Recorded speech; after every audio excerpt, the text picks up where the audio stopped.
کیسر روم کے دربار میں نا ایک بڑی مشہور روایت ہے کہ جب اس کے پاس نبی پاک صلی اللہ تعالی علیہ وسلم کے نبوت کے بارے میں اطلاع پہنچی تو اس نے کہا یہاں کوئی سردار ہونا اہل عرب کا تو لاؤ، تو ابو سفیان کو لے گئے۔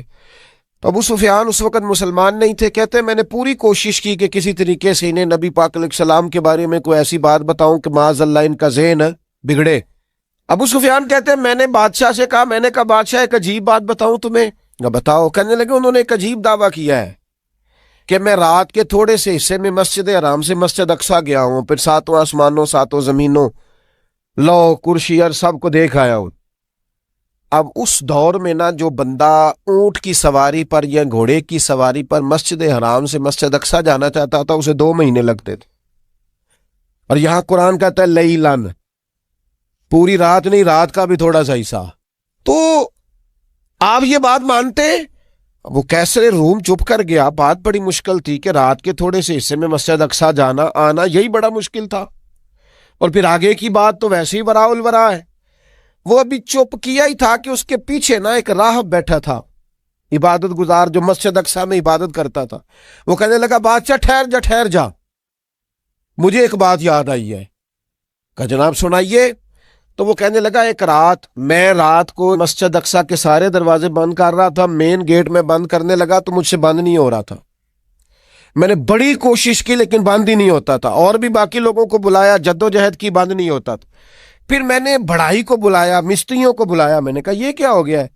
تو وہ کہنے لگے چھت تھوڑی نیچے آ گئی ہے، دروازہ دب گیا ہے، اس وقت کچھ نہیں ہو سکتا۔ کہتے میں دروازہ کھلا چھوڑ کے چلا گیا، لیکن جب میں صبح آیا نا تو خوشبو ایسی انوکھی تھی کہ وہ نا دل اور دماغ کو معطر کرتی چلی جا رہی تھی۔ رنگ ڈھنگ نہ دو، تھوڑی دیر ہوئی ایک آیا کالیاں زلفاں والا، تھوڑی دیر ہوئی ایک آیا کالیاں زلفاں والا، ایویں 2 گھڑیاں میرے من وچ رکیا ہے۔ تھوڑی دیر ہوئی ایک آیا کالیاں زلفاں والا، ایویں 2 گھڑیاں میرے من وچ رکیا ہے، ایویں 2 گھڑیاں میرے من وچ رکیا ہے تے کر گیا نور اجالا، میرا اجالا نہیں نور اجالا۔ تھوڑی دیر ہوئی ایک آیا کالیاں زلفاں والا، 2 گھڑیاں میرے من وچ رکیا ہے تے کر گیا ہے نور اجالا۔ عرصہ ہوا طیبہ کی گلیوں سے وہ گزرے تھے، اب تک ان گلیوں میں خوشبو ہے پسینے کی۔ کہا اتنی خوشبو، اتنا انوکھا انداز۔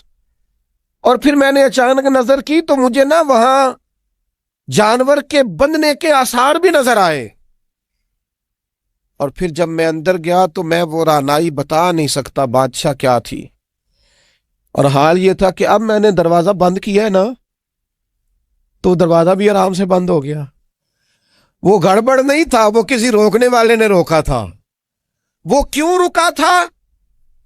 ہمارے صوفیاء کہتے ہیں آپ کو پتہ ہے کہ 18,000 سال کا سفر نبی پاک علیہ السلام نے طے کیا، لیکن جب حضور تشریف لے گئے تو پانی چل رہا تھا تو چلتا رہا، کنڈی ہل رہی تھی تو ہلتی رہی، بستر گرم تھا تو گرم رہا، اور کائنات ساری کی ساری رک بھلا کیوں گئی؟ وہ کہتے اس لیے کہ نبی پاک جان ہے اس کائنات کی، اور جب جان نکل گئی تو دنیا کا نظام رک گیا، اور جب جان اور روح واپس آئی تو پھر نظام دوبارہ سے چلنے لگا۔ اعلیٰ حضرت فاضل بریلوی کہتے جان ہے وہ جہان کی، اور اگلی بات اس سے بھی نرالی ہے، کہتے جان ہے وہ، آج جہان ہے نا، اس کا مطلب ہے جان بھی ہے، تو زندہ ہے واللہ تو زندہ ہے، کہتے جان ہے وہ جہان کی، اور جان ہے تو جہان ہے، اگر جان ہے تو جہان ہے، کروں تیرے نام پہ جاں فدا، نام بس ایک جان 2 جہاں فدا، میرا 2 جہاں سے بھی نہیں جی بھرا، میں کروں کیا کروڑوں جہاں نہیں۔ عزیز دوستو، وہ کہنے لگا، شخص کہنے لگا میں نے وہ رات ساری دیکھی ہے، یہ جو کہہ رہے ہیں نا وہ مسجد اقصیٰ آئے تھے، بادشاہ مجھے قسم ہے اللہ کی وہ آئے تھے، وہ 2 گھڑیاں میرے من وچ رکے ہیں، وہ کر گئے نور اجالا۔ ابو سفیان کہتے ہیں جس بات پر میں انہیں گڑبڑ کرنا چاہتا تھا ان کی تصدیق تو بغل سے نکل آئی۔ سبحان الذی اسریٰ بعبدہ۔